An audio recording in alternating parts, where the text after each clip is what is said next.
Now, let's make one thing clear. Israel has a right to exist and to defend itself. That is an indisputable fact. But so do Palestinians, and that's a fact that's often ignored. Palestinians are, at best, third-class citizens in the nation of their birth. The idea that it's even remotely controversial to call what Israel has imposed on Palestinians a form of apartheid is laughable. One look at a current map of Israel, Gaza, and the occupied territories conjures up only one other example: apartheid-era South Africa.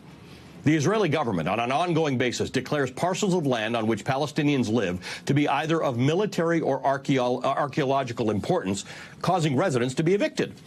Sometimes there's a court case, and almost always the Palestinians lose.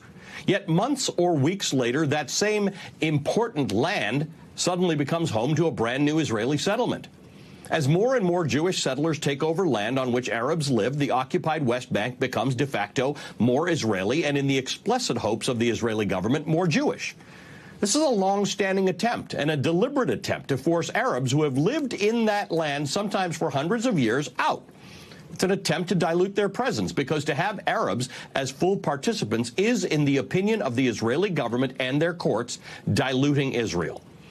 Just prior to the pandemic, I toured many of the contested areas and homes from which Arabs are being pushed out, both in Israel proper and in the occupied territories. Palestinians don't control the important parts of their lives. Palestinian families are refused permits to build or renovate their homes. When they connect their homes to the municipal water supply, Israeli soldiers sometimes cut the pipes. When they attempt to harness solar energy because their homes are not on the grid, Israeli soldiers literally come and remove solar panels from their homes. I spent an hour and a half traveling alongside an elderly Palestinian woman who was being transferred between 3 ambulances from Gaza to the no-man's land in between and then into Israel to get cancer treatment. 3 ambulances over the course of 1 mile, more than an hour to cross the border. That's how Gazans live. Without medical treatment because Israel prevents it. Without electricity much of the time because Israel prevents it. Without the ability to fish in the Mediterranean Ocean because Israel prevents it. Without an airport or a seaport because Israel prevents it. Like Israelis, Palestinians also have a right to exist and to defend themselves. But there is no one willing to help them do that. Not the Israeli courts and not the U.S. government. What the U.S. also shares with Israel is the belief that Hamas, the political party that governs Gaza, is a terrorist organization that calls for the destruction of Israel.